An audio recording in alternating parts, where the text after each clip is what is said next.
Hello and welcome to DesignCast, a podcast where I interview a wide range of excellent guests in design and STEAM education to get their unique perspectives. My name is Jason Reagan and I use my 20 plus years of experience as a design educator to dig deep into complex issues. This podcast has one simple mission: to create a community of people around the world that are interested in design and STEAM education. Each episode, I chat with guests from all corners of the design world, from classroom teachers to authors and even to educational consultants. We discuss a wide range of topics that we feel are relevant today. I do want to ask you that if you're enjoying this podcast, please leave a review, rate, subscribe, share, or download from your favorite podcasting app. This helps the podcast get discovered by listeners that might not find it otherwise. Also, it helps me to continually define the direction of future guests and episodes. Feel free to drop by my website, www.jasonreagan.ga, to leave me a comment or to sign up to be considered as a future guest on future episodes. Also, don't forget to stop by Anchor and leave me a voice clip that could even end up in an upcoming show. Thanks for listening, so let's get to it.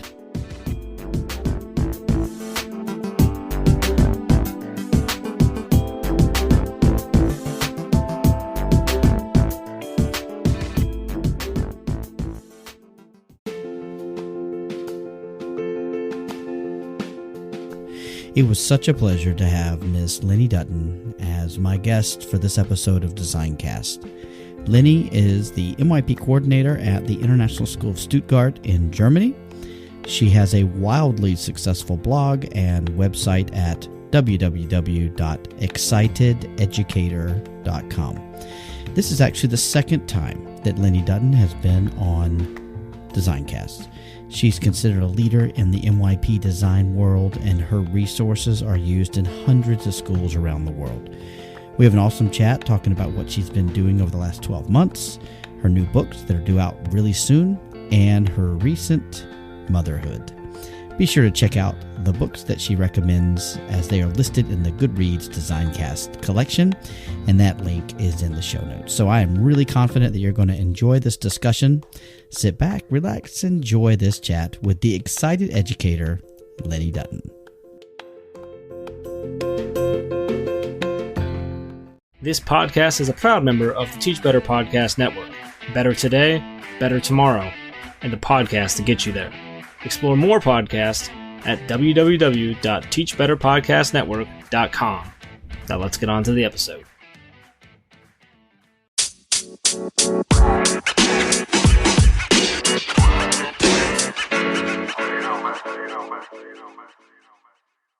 Welcome back to another episode of DesignCast, and it is such a pleasure today to have on Lenny Dutton. Lenny is on for the second time, which is absolutely amazing. Lenny, how are you today?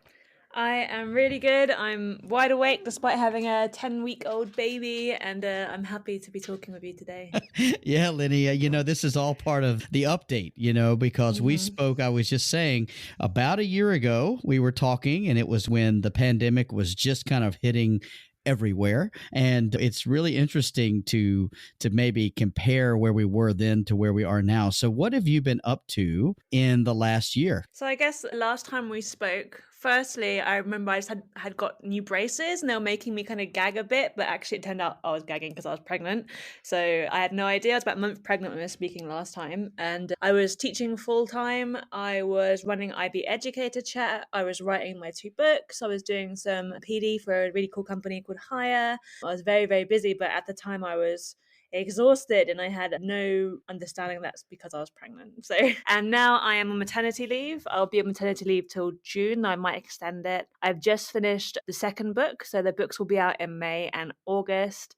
I'm just about to start IB Educator Chat again. I've been doing some school visits. I've been doing school visits virtually, which works wonderfully because I can do them with the baby here. I did some virtual visits in Oman. I did some in the Netherlands. So it's been really nice. And before I went on maternity, my school was doing a self-study process as we have our own visit coming up in December. And I think that's about it. So last time we talked, I believe you were planning to become the MYP coordinator, or you have just become the MYP coordinator. What was the situation situation? Well, I found out I took the job, I accepted the job, and then I found out I was pregnant afterwards. So sorry, guys. Yeah.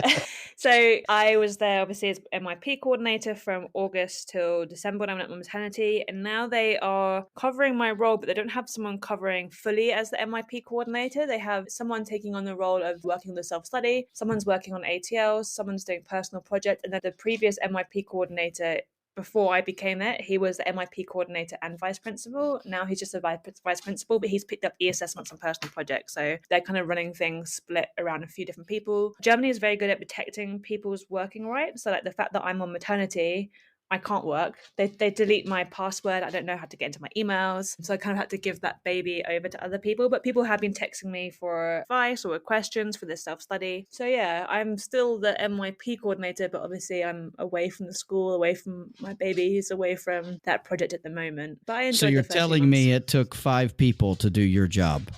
Well, yeah. I think also so I had all those roles because before I became the MIP coordinator, those roles were separated out. But because I had been the personal project and ATL coordinator, when I became MIP coordinator, I just absorbed those things together. So maybe when I go back, they'll split them up again. I don't know if they'll need to. If a new personal project is much easier, it's much less of a workload for the personal project coordinator. So I don't mind doing that again, and ATLs as well. I'm fine. Well, that's great. I mean, life happens, doesn't it? Sometimes we have a plan, but there's a different plan that it unfolds. And so, well, I mean, that's great. And congratulations on the new baby. I know that that's a wonderful thing to happen in anyone's life. And so that is great. And your life will never be the same. So I hope you're okay with that. So Lenny, tell me a little bit about these books, because last time we were talking about it, but I'd like to hear a little bit more. Is there some things you can share about the books that you've been working on? I can. The other day, I had changed one of my last chapters that I wrote. It was originally going to be about human rights advocacy and be like a poster design one inspired by some Amnesty International posters. And I ended up changing it to a completely different chapter. And my publishers asked me to give them the new title. Said, "Oh, we're going to put it on the website." I can't see that on the website, but I know that somewhere it is accessible to see the names of the chapters. So I think I can talk about that, which means you'll hear some of the content. The 2 books are out in May and August. May is the one for MYP 1 to 3, and the other one is for MYP 4 and 5. It was really fun to do because I just basically had, you have all these units kind of tucked away, like, oh, I'd love to do this one day, I'd love to do that one day, or this would be a cool thing to explore. So I could do that in this book. Each book has 12 chapters. Each chapter has links to services action. They're all units that could be IDUs. Most of the chapters as well, I've written them so that there's options for stuff that you make. So for example, one of the last chapters, the one I replaced the human rights one with, is really working very closely with children, and you take a children's drawing and then you redesign it into an animation, or you redesign it into a toy, or you redesign it into a digital storybook. So they're very broad. It's been really, really fun. I really liked interviewing people for them. I'll tell you some of the chapters, maybe if I just list a few of them, and then you tell me if there's any you want me to dive into a little bit more. So I have one about TIFOs are if you are like a football fanatic, and sometimes you go to football games and the fans make these giant banners or giant mosaics, and they display them just for a one-off time. So one chapter is all about that. It's about really the role that the fans can play in the game. There's another one about dealing with change. So kids in transition going from grade 5 to grade 6 or moving countries. I have one about playground design. I have one about monuments and memorials. I have one about art toys, which is kind of inspired by kaiju, like Japanese art toys. I have one about gamified exercise. I have a whole chapter about toilets, which is pretty fun to write, which links quite a lot to this thing in India, which is about cleaning up India and ending public defecation. And the Prime Minister in India, he was focusing on toilets over temples, so that kind of links into it. I have one chapter which sounds really boring, but it's probably one of my favorite chapters, which is called Why Did the Designer Cross the Road? And it's all about pedestrian safety.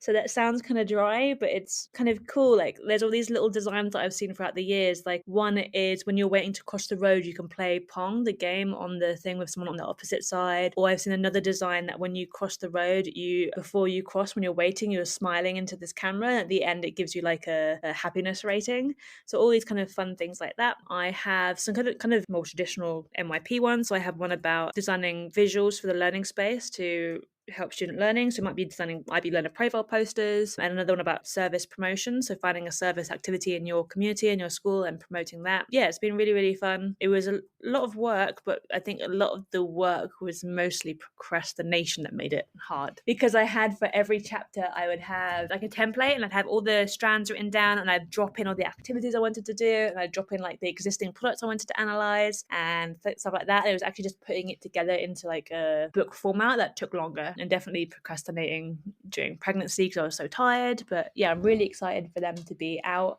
I think that even though they're for design, so many of the units are very, very interdisciplinary. So I think that they would be worth looking at for other subject areas as well. You know, as you were describing it, that was actually the very first thought I had. I had two thoughts, actually. One was how transdisciplinary those themes sounded to me, very PYP-ish, thinking about how those could cross over into other things. But then also I was thinking about when I have taught design tech in the diploma level, some of those topics you're talking about actually translate quite well to the different content areas that we talk about in DP design tech. And so it sounds like it'd be a great bridge between all of those programs as a continuum. And then you've got those service things sort of wrapped into it as well, and IDU type starters. So that's great to hear that's happening. I know there's a lot of hype around your books, Lenny. Yeah, I hope so. I know with DP, obviously, it's much more content and skills based. And so because my units are very broad, like, you have different options for the kind of product you make. They don't have that in there. So I hope no one's buying it like, oh, I want to buy a book and have a chapter about coding in it to teach my kids how to code. It doesn't have that in there. It's much more conceptually driven. And then those skills, I guess the teachers will be giving more. And the other thing, which it's not really a limitation of the guide, but it makes it flexible for people that buy it, is that obviously the best units connect to like local issues or local problems. So some of mine are broad. Like I have one which is about designing shelter or homes for people who are displaced, or it could be that they are a refugee. It could be that they have had a natural disaster. It could be that they're homeless for other issues, on the streets because of drugs or anything else. And so hopefully the teachers will see these units and they can customize them or change them, adapt them to their unique situations. So that will be the kind of the magic, is when they make those. Yeah, and I think that's something that is different from the DP into the MYP, with the MYP being much more of a framework where you're putting all the meat on the bone, so to speak, where in the DP, a lot of the content's prescribed to begin with. So I give them the meat, they just have to add the flavor. There you go. Just add the spices, right? Yeah, no, that's great. And that's one reason I think that there are so few texts to do with MYP design particularly, is that there is so much personalization and contextualization that has to happen. And like you said, there's not a recipe for each and every school, unless of course they're doing food design. Sorry, bad pun. But yeah. It's like the e-portfolio, right? They are in that any school, regardless of if your product, digital, food, or textiles, that there is some sort of access for you in those partially complete unit planners. So I've kind of gone for that angle. Obviously, some of them are more focused on one type, or for the example, that one I said, which is taking a child's drawing and adapting it into something else, which is kind of inspired by like IKEA. They take children's drawings every year and turn them into plushies. There's also a company called the Monster Project, which they go into schools and get little kindergarten children to draw monsters, and then they get illustrators around the world to redo the monsters. So it's inspired by that. I can't remember what my original point was for this. Totally pregnancy brain, even though it's 10 weeks postpartum. But oh, trust me, it goes even, and dads suffer from it too. So trust me, yeah. He suffered for it before the baby was born. So. Oh, there we go. Well, as long as everything's together now, that's good. So, Lenny, tell me, this is awesome, man, chatting with you and getting caught up about these things. And so you mentioned you're looking to start back up these IB educator chats. Can you tell me a little bit more about what those are and what you envision them doing whenever they start back up? IB Educator Chat originally started when we were on the lockdown. And the lockdown originally on my end, it was, you guys are going to be off school for 2 weeks and then we'll come back. So it was the first ever chat I did, was just for people to share their experiences. I had no agenda. I wasn't leading it. It was just an informal chat that we had. And then people wanted more. So I ended up doing little workshops and people could sign up to lead them. And it was all, peer-to-peer, informal, not official IB stuff. So people were leading them about personal project or service or IDU. And it ended up being PYP, MYP, DP, CP. So it was really, really good. It was exhausting when I was doing it because I was pregnant and I was teaching full time and I was doing my books, etc. And because I was doing them, that people could sign up to do them whenever, it meant that I had them every single day throughout the day. And I often had people like texting me. So I'd wake up in the morning and have like 20 texts from different people about it. So it was hard work. So the way I'm going to do it this time, and I'm hopefully going to start advertising and promoting it next week, is that I will do it in chunks. So I will say, okay, these 5 days we're going to have sessions, people sign up. Then we'll have a 2-week break or a 1-week break and then have 5 more days of sessions. I think that will be a much more manageable way to do it. I think also I'll have more sessions available at times. People can really pick the ones that suit them. When I did them, I also had people recording most of them. So they do exist on a Google site. So you can go and watch past recordings. So I think it was really good, and it was great for some teachers who'd never really trained other teachers or shared their practice to do that. So many teachers, every teacher has cool things they're doing in their class, and they have a cool little toolkit of resources, or they have their own experiences to share. And so it was about giving people that opportunity. So I think it was very enjoyable. It was just a lot of work at the time, but I think the new format will be better. If you have any suggestions for me to make it less stressful. And to be honest with you, it was right when people were starting to utilize Zoom and Google Meet and different live streaming options and stuff. So we've got 12 months of experience behind us now, where we've been using it every day in a lot of ways. And I bet you're going to have a lot of people asking to use different formats, whether it be the big blue button or it's WebEx or whatever. I think you're going to have a lot of people who are interested in doing it, but maybe personalizing it a bit more, because I remember running one about a year ago, and even sharing my screen was a little bit awkward, getting it up and showing it on the screen. So I do think the workflow will probably be a lot easier this time around, and I think it will be really high quality. And I started off doing it as Zoom, and then because so many countries or people were unsure about Zoom, not thinking it was very safe, it did open up to having other stuff. But I think not only will it open up different platforms, but people will be using more tools. I know we used a lot of Padlet and stuff like that, but I think it will definitely be more interactive. I found that there was 2 types of sessions. Either I'd have one and loads of people be contributing and it's really, really good, or you'd have one and it was just like sometimes when you have a dead class when you can't see anyone and it's just you talking and you ask questions and it's silence and you're like, So what my thought of that question is, so hopefully people will be a bit more confident now to share their.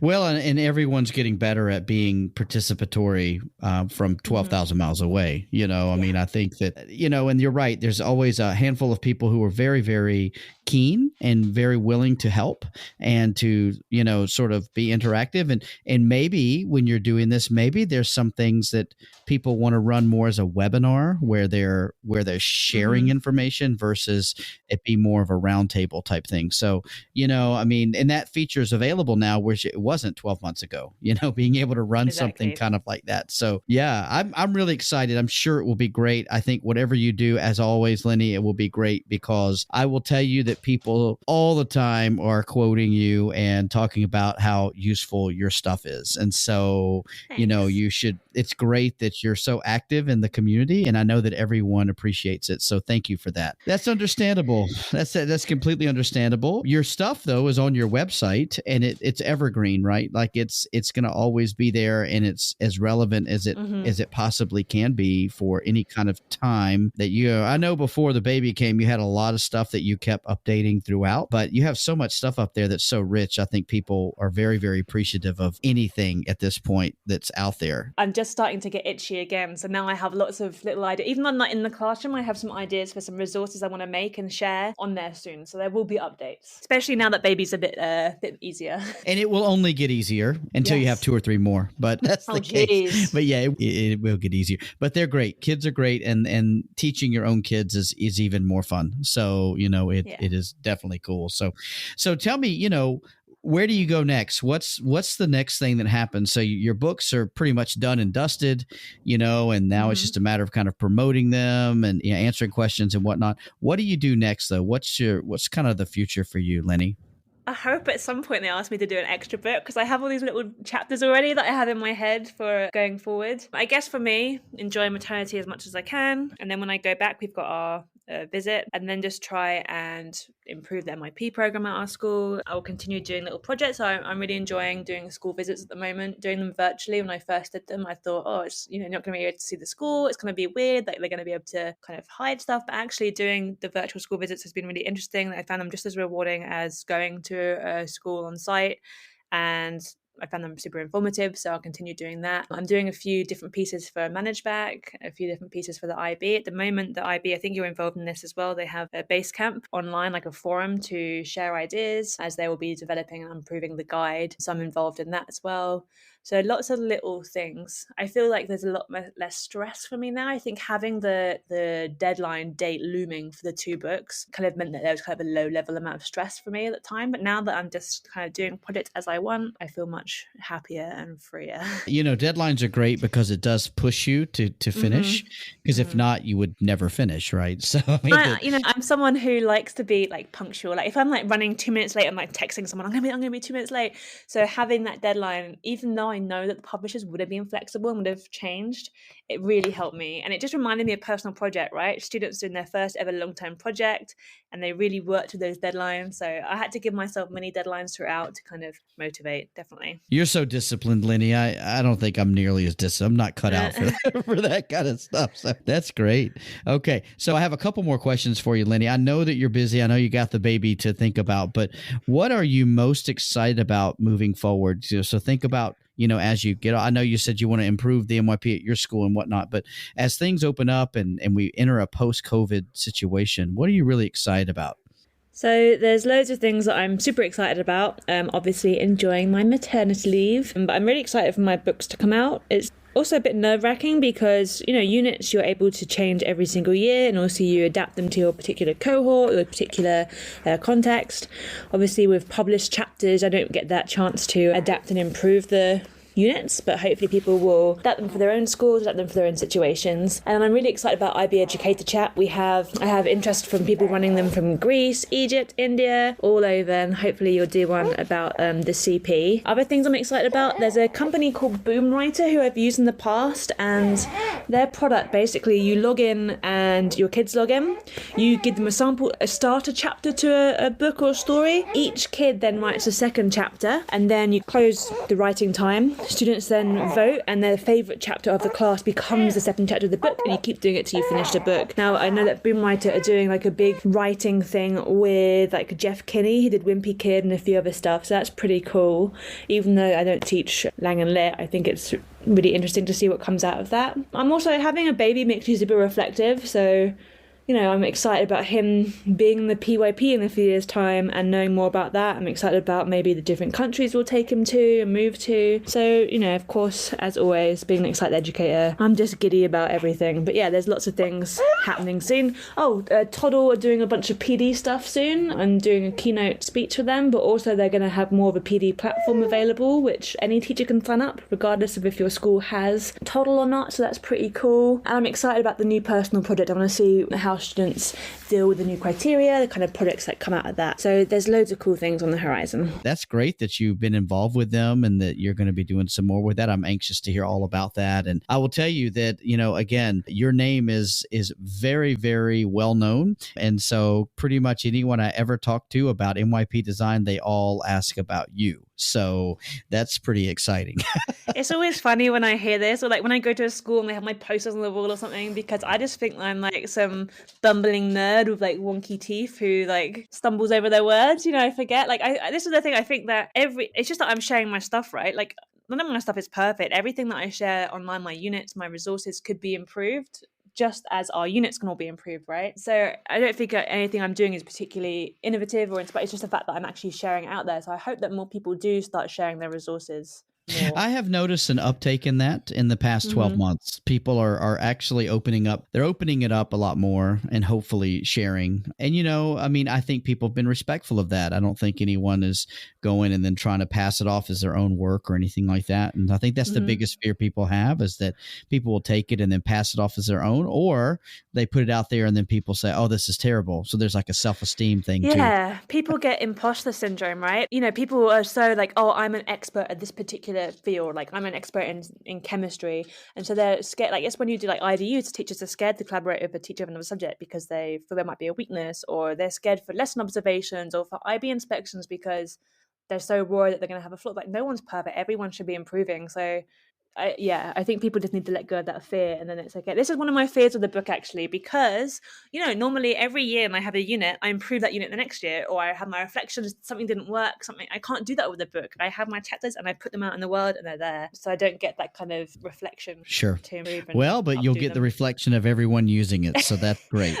You'll get to hear it all. But no, everything you do is great, Lenny. So I'm sure that there's no exception here. So speaking of books, I have a question that I ask every guest, and that is, if you had to tell everyone of a single book to stop right now and read, what would it be? It doesn't have to be educational, but what would be the book you would recommend everyone read? Okay, so since having a baby, it's been hard to, I thought, I'm going to be doing all this reading. He doesn't let me have both hands to hold a book open. So there's 2 books that I haven't read yet, but I really want to read. So I'm going to recommend those. One is the new Ron Richard, Making Thinking Visible. It's like a companion piece to the original. And the other one is by Michael Rosen, who is an author in the UK. He was children's laureate for a while. He did, I don't know if you know the book, The Sad Book, which is quite famous, or Going on a Bear Hunt, but he's really interested in play. So here's a book all about play.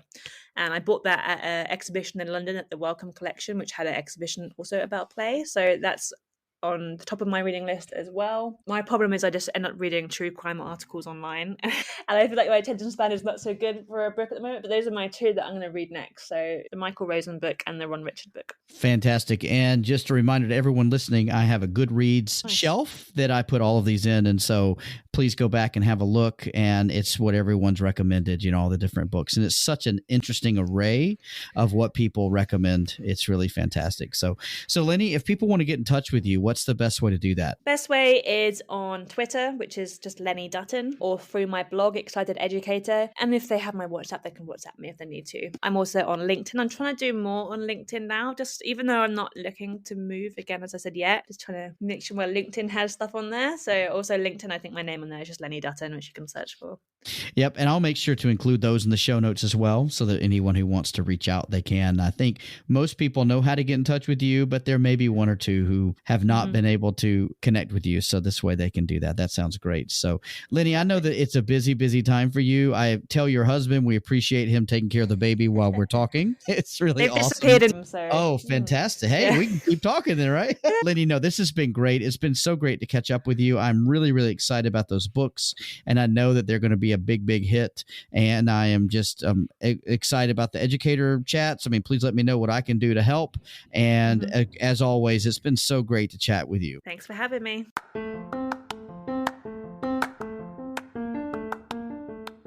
I hope you enjoyed that episode of DesignCast. I'm Jason, your host, and I produced and created this podcast. If you have any input, I would love to hear from you, and I look forward to seeing you again really soon.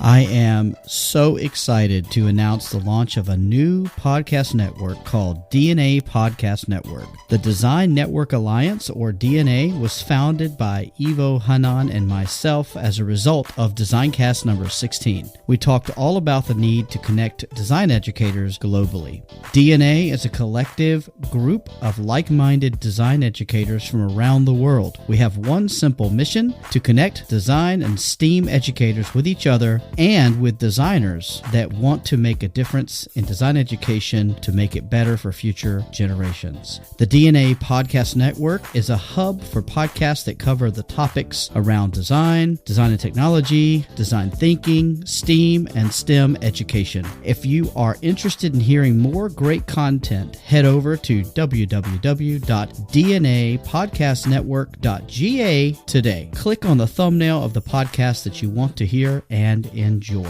If you have any other podcasts that you enjoy that cover similar topics, please feel free to get in touch with me and let me know so that I can look at adding them to the network. Finally, spread the word. Share with your network and your PLN and use the hashtag DNA Podcast Network.